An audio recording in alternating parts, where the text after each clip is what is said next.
Kebahagiaan, sesuatu yang kita semua inginkan, tetapi mengapa begitu sulit untuk mempertahankannya? Beberapa hari, rasanya seperti pagi yang cerah, tanpa ada yang membebani pikiran Anda. Di hari lain, ia hilang dalam pusaran tanggung jawab, kekhawatiran, dan beban harapan. Semakin kita mengejarnya, semakin ia menjauh dari kita. Sebenarnya, kebahagiaan bukanlah sesuatu yang perlu kita kejar. Itu tidak tersembunyi dalam promosi, hubungan yang sempurna, atau tonggak besar berikutnya. Kebahagiaan, seperti yang pernah ditulis Marcus Aurelius, ada di dalam diri Anda, dalam cara berpikir Anda. Ini bukan tentang apa yang kita tambahkan ke dalam hidup kita, ini tentang menyederhanakan apa yang sudah kita miliki. Bayangkan sebuah pohon. Kekuatannya bukan berasal dari jumlah cabang yang tumbuh, tetapi dari kedalaman akarnya. Demikian pula, kehidupan bahagia tidak memerlukan pengejaran yang tiada habisnya atau kesempurnaan. Dalam video ini, kita akan membahas 3 hal sederhana yang dibutuhkan untuk kehidupan bahagia. Berapa banyak waktu yang Anda habiskan untuk merasa jauh dari orang-orang yang Anda sayangi?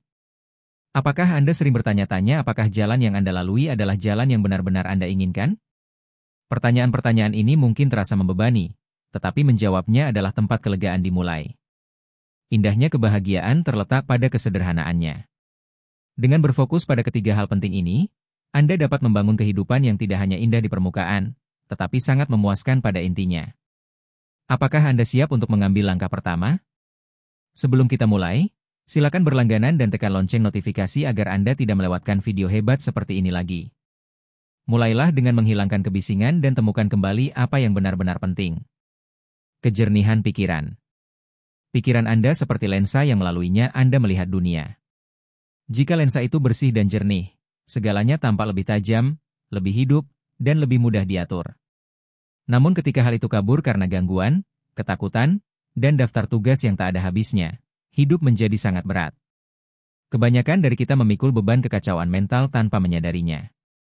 Kekhawatiran lama, rasa frustrasi yang tak terucapkan, dengungan pikiran yang terus-menerus, tak memberi ruang bagi kedamaian. Itu tidak dapat dibantah lagi. Kejernihan pikiran adalah hal yang langka saat ini. Kita hidup di zaman di mana notifikasi bersaing untuk mendapatkan perhatian kita setiap menit, di mana mengerjakan banyak tugas secara bersamaan dianggap sebagai lambang kehormatan, dan di mana produktivitas seringkali lebih penting daripada kehadiran. Akibatnya, pikiran kita menjadi tegang, melompat dari satu pikiran ke pikiran lain, dan hampir tidak sempat bernapas. Kita merasa lelah, bukan karena hari-harinya sulit, tetapi karena pikiran kita terbebani. Kekacauan mental ini merampas sesuatu yang penting dari kita, kemampuan untuk benar-benar berada di sini, pada saat ini. Marcus Aurelius, dengan segala kebijaksanaannya, menyadari hal ini ketika ia berkata, Anda memiliki kuasa atas pikiran Anda, bukan atas peristiwa eksternal. Sadarilah ini, dan Anda akan menemukan kekuatan. Kejelasan yang dibicarakannya bukanlah tentang menghilangkan masalah dari hidup Anda, tetapi tentang menciptakan ruang dalam pikiran Anda untuk menanggapi masalah tersebut dengan ketenangan dan pengendalian. Tetapi kejernihan pikiran bukanlah sesuatu yang terjadi secara alami, melainkan sesuatu yang kita kembangkan. Bayangkan Anda memasuki ruangan yang berantakan, pakaian berserakan di lantai, kertas berserakan di mana-mana, piring menumpuk di wastafel. Anda tidak dapat berpikir jernih di tempat itu sampai Anda mulai membersihkan. Hal yang sama juga berlaku bagi pikiran Anda. Anda perlu menjernihkan apa yang tidak lagi berguna bagi Anda, pikiran-pikiran yang membebani Anda, kebisingan terus-menerus tentang apa yang seharusnya Anda lakukan alih-alih apa yang benar-benar penting. Jadi bagaimana Anda menciptakan kejelasan itu? Mulailah dengan kesadaran. Kebanyakan dari kita bahkan tidak menyadari kekacauan dalam pikiran kita, karena kita sudah terbiasa dengannya. Luangkan waktu sekarang untuk berhenti sejenak. Apa yang ada dalam pikiran Anda hari ini? Apakah itu sesuatu yang dapat Anda tangani, atau sesuatu yang Anda bawa? Memberikan nama yang tidak perlu pada hal-hal yang mengganggu Anda adalah langkah pertama untuk melepaskannya. Lalu ada praktik kesadaran penuh. Itu kebiasaan yang sederhana namun transformatif. Anda tidak harus duduk bersila di puncak gunung untuk bisa berkonsentrasi. Semudah memfokuskan diri pada napas Anda selama 1 menit, atau benar-benar menikmati secangkir kopi pagi Anda tanpa perlu menggulir ponsel Anda. Jeda kecil ini membantu pikiran Anda kembali segar, menjauhkan Anda dari percakapan tanpa akhir.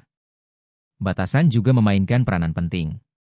Dalam dunia di mana semua orang dan segala hal menuntut perhatian Anda, mengatakan tidak adalah tindakan menghargai diri sendiri.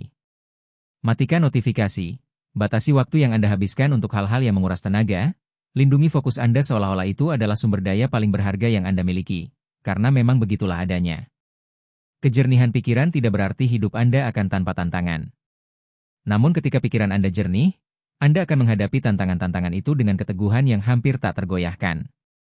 Anda akan mampu mengenali apa yang benar-benar layak mendapatkan energi Anda, dan apa yang tidak. Anda akan mendapati diri Anda menjalani hidup dengan lebih mudah, lebih percaya diri, dan yang terpenting, lebih hadir. Ini bukan tentang kesempurnaan, gangguan akan datang, tetapi setiap kali Anda dengan lembut membawa diri Anda kembali ke apa yang penting, Anda membangun kejelasan dari waktu ke waktu. Dan dengan kejelasan muncullah rasa damai yang mendalam, ketenangan yang mengetahui bahwa apapun yang hidup hadirkan kepada Anda akan mampu mengatasinya. Hubungan yang bermakna. Ada alasan mengapa beberapa kenangan terindah kita melibatkan orang lain. Percakapan sepenuh hati dengan seorang sahabat, saat-saat tenang bersama seseorang yang mengerti kita tanpa kata-kata, tawa bersama saat makan, inilah saat-saat yang mengingatkan kita bahwa kita tidak sendirian, dan bahwa hidup akan lebih bermakna jika dibagikan. Namun dalam dunia yang lebih terhubung dari sebelumnya, banyak di antara kita yang merasa sangat kesepian. Media sosial menciptakan ilusi kedekatan, tetapi menelusuri cuplikan momen penting jarang memenuhi kebutuhan akan koneksi nyata. Kita mungkin punya ratusan kenalan, tapi berapa banyak orang yang benar-benar mengenal kita, diri kita yang sebenarnya? Yang penting bukan jumlah koneksinya, tetapi kedalamannya. Kaum Stoa memahami nilai hubungan yang bermakna. Marcus Aurelius berbicara tentang hidup harmonis dengan orang lain, menekankan bahwa manusia pada dasarnya adalah makhluk sosial. Kita tidak dimaksudkan untuk menjalani hidup dalam keterasingan atau pengasingan. Koneksi membumikan kita, memberi kita perspektif, dan mengingatkan kita tentang kemanusiaan kita bersama. Namun hubungan yang bermakna membutuhkan lebih dari sekedar kedekatan. Ia membutuhkan kerentanan, kehadiran, dan usaha. Pikirkan tentang hubungan dalam hidup Anda saat ini. Berapa banyak di antara mereka yang benar-benar membuat Anda merasa lengkap? Berapa kali Anda meluangkan waktu untuk benar-benar mendengarkan seseorang, tidak hanya dengan telinga Anda tetapi juga dengan hati Anda? Dalam dunia kita yang serba cepat ini, mudah bagi kita membiarkan hubungan berakhir begitu saja. Kita berkirim pesan singkat alih-alih menelepon, kita membatalkan rencana karena terlalu sibuk. Perlahan-lahan, tanpa disadari, kita menjauh dari orang-orang yang paling berarti. Membangun hubungan yang bermakna dimulai dengan niat. Hubungan tidak berkembang secara kebetulan, melainkan berkembang ketika kita memprioritaskannya. Itu mungkin berarti menghubungi teman yang sudah berbulan-bulan tidak Anda ajak bicara, atau duduk bersama orang terkasih dan menanyakan kabar Anda sebenarnya. Saat-saat usaha kecil ini dapat mengubah hubungan biasa menjadi hubungan yang bermakna. Tetapi koneksi bukan hanya tentang memberi, tetapi juga tentang menerima. Bagi banyak di antara kita, menjadi rentan membuat kita merasa tidak nyaman. Kita ragu untuk berbagi perjuangan kita karena takut dihakimi atau ditolak. Namun kerentanan adalah dasar dari hubungan sejati. Pada saat-saat jujur itu, ketika Anda mengakui bahwa Anda sedang berjuang, ketika Anda berbagi mimpi-mimpi Anda, ketika Anda membiarkan seseorang melihat bagian-bagian diri Anda yang belum dipoles, hubungan-hubungan menjadi lebih dalam. Kehadiran sama pentingnya. Kita seringkali duduk bersama seseorang sementara pikiran kita sedang berada di tempat lain. Kita hadir secara fisik di sana, tetapi kita memikirkan pekerjaan, menggulir ponsel, atau mengkhawatirkan hal berikutnya dalam daftar tugas kita. Hubungan yang sesungguhnya terjadi saat Anda memberi seseorang perhatian penuh, menatap matanya, menyimpan ponsel, dan sungguh-sungguh mendengarkan apa yang mereka katakan. Batasan juga berperan dalam hubungan yang bermakna. Tidak semua orang yang Anda temui baik untuk pertumbuhan atau kedamaian Anda. Tidak apa-apa untuk melepaskan hubungan yang membuat Anda terkuras atau merasa tidak puas. Tujuannya bukanlah untuk mengelilingi diri Anda dengan sebanyak mungkin orang, tetapi untuk membina hubungan yang mendukung dan menginspirasi Anda. Hubungan yang bermakna mengingatkan kita bahwa kita adalah bagian dari sesuatu yang lebih besar dari diri kita sendiri. Mereka mendatangkan kegembiraan di saat senang dan kenyamanan di saat susah. Mereka menantang kita untuk tumbuh, melihat dunia melalui mata orang lain, dan menjadi diri kita yang terbaik. Hidup bukanlah urusan sendiri. Momen-momen terpenting seringkali melibatkan orang-orang yang menemani kita. Ketika kita berinvestasi dalam hubungan ini, ketika kita memilih kedalaman daripada permukaan, kehadiran daripada gangguan, dan kerentanan daripada ketakutan, kita menciptakan kehidupan yang dipenuhi dengan cinta, dukungan, dan hubungan. Hidup memiliki tujuan. Hidup tanpa tujuan ibarat lepas landas tanpa tujuan. Anda bisa hanyut tanpa henti mengikuti arus keadaan, tetapi pada akhirnya Anda akan menemukan diri Anda tersesat, bertanya-tanya mengapa Anda berada dalam perjalanan ini. Tujuan memberikan arah pada kehidupan, alasan untuk bangun setiap hari dan terus maju, bahkan saat keadaan sedang sulit. Ini bukan tentang mencari tahu sesuatu, ini tentang bertindak dengan niat, mengetahui bahwa tindakan Anda selaras dengan sesuatu yang berarti bagi Anda. Namun tujuan dapat sulit dipahami, bukan? Itu adalah salah satu kata yang sangat sering digunakan sehingga mulai kehilangan maknanya. Kita diperintahkan untuk menemukan tujuan hidup kita, seolah-olah tujuan itu tersembunyi di bawah batu dan menunggu untuk ditemukan. Faktanya, tujuan tidak selalu merupakan sesuatu yang Anda temukan, lebih sering merupakan sesuatu yang Anda ciptakan. Bagi sebagian orang, tujuan datang dari hasrat seumur hidup, panggilan yang mereka rasakan sejak usia muda. Bagi yang lain, itu adalah sesuatu yang mereka temukan di kemudian hari dalam hidup, terkadang melalui coba-coba, terkadang melalui momen kejelasan di tengah kesulitan. Tidak ada pendekatan yang cocok untuk semua orang, dan itulah yang membuat tujuan menjadi sangat pribadi. Kaum Stoa memiliki kata untuk pengertian arah ini, eudaimonia, yang sering diterjemahkan sebagai kebahagiaan atau kesejahteraan, tetapi maknanya lebih dalam dari itu. Eudaimonia adalah tentang hidup selaras dengan nilai-nilai Anda, berkontribusi untuk kebaikan yang lebih besar, dan mencapai potensi penuh Anda. Marcus Aurelius menulis, lakukanlah setiap tindakan dalam hidupmu seolah-olah itu adalah tindakan terakhirmu. Ini bukan tentang urgensi, ini tentang kesengajaan, menjalani setiap momen dengan penuh arti, tidak peduli seberapa kecil tindakannya. Jadi bagaimana Anda menemukan atau menciptakan tujuan ini? Langkah pertama adalah melihat ke dalam. Tanyakan pada diri Anda, apa yang benar-benar penting bagi saya? Hal-hal apa yang membuatku bersemangat, membuatku merasa hidup? Itu bisa jadi keluarga Anda, kegiatan kreatif, tujuan yang sangat Anda pedulikan, atau bahkan komitmen terhadap pertumbuhan pribadi. Tujuan Anda tidak harus agung atau mengubah dunia, terkadang itu hanya harus penting bagi Anda. Tujuan terungkap melalui perjuangan. Pikirkan tentang tantangan yang Anda hadapi dalam hidup, saat-saat ketika Anda diuji dan menjadi lebih kuat. Momen-momen ini seringkali membawa petunjuk tentang tujuan Anda. Mungkin Anda pernah mengalami kehilangan dan sekarang merasa terpanggil untuk mendukung orang lain dalam situasi serupa. Mungkin Anda telah mengatasi kesulitan dan ingin menginspirasi orang lain untuk melakukan hal yang sama. Rasa sakit kita yang terdalam kadang-kadang dapat mengarahkan kita kepada kontribusi kita yang terbesar. Menjalani kehidupan yang bertujuan juga memerlukan tindakan. Identifikasi nilai-nilai Anda dan selaraskan pilihan-pilihan Anda sehari-hari dengan nilai-nilai tersebut. Ini tidak berarti mengubah seluruh hidup Anda dalam semalam, melainkan langkah-langkah kecil yang konsisten. Jika tujuan Anda adalah membantu orang lain, itu bisa berarti menjadi sukarelawan beberapa jam seminggu.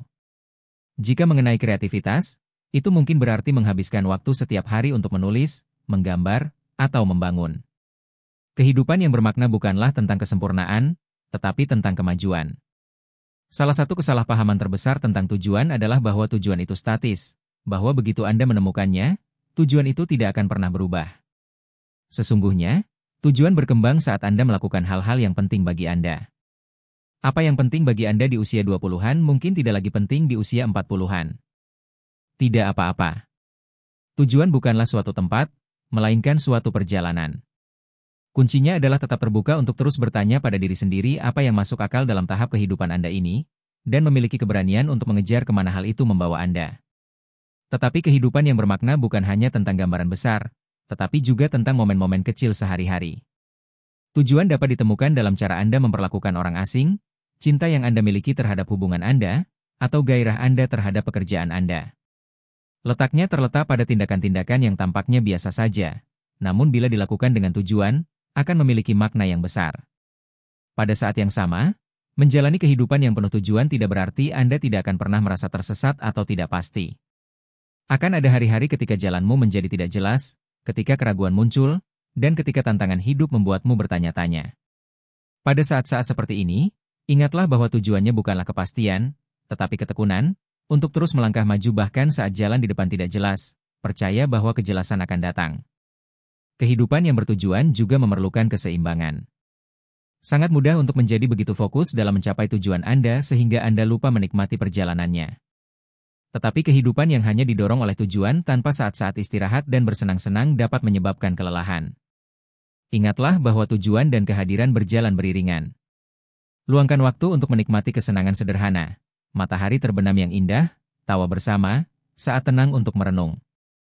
Saat-saat ini mengisi ulang tenaga Anda dan mengingatkan Anda mengapa tujuan Anda penting sejak awal. Penting pula untuk menyadari bahwa tujuan hidup tidak berdiri sendiri, tetapi berkaitan erat dengan pilar-pilar lain kehidupan bahagia. Tanpa kejernihan pikiran, sulit untuk fokus pada tujuan Anda. Tanpa koneksi yang berarti, tujuan dapat membuat Anda merasa kesepian. Ketiganya bekerja bersama-sama, tiap tujuan memperkuat tujuan lainnya. Pada hakikatnya, kehidupan yang bermakna adalah tentang koneksi. Ini tentang memastikan tindakan Anda mencerminkan nilai-nilai Anda, bahwa hari-hari Anda dihabiskan untuk melakukan apa yang benar-benar penting bagi Anda, dan bahwa hidup Anda terasa berjalan ke arah yang Anda inginkan. Ini bukan tentang memiliki semua jawaban, atau mengikuti jalan yang telah ditentukan sebelumnya. Ini tentang menciptakan kehidupan yang terasa jujur, penuh tujuan, dan sangat memuaskan.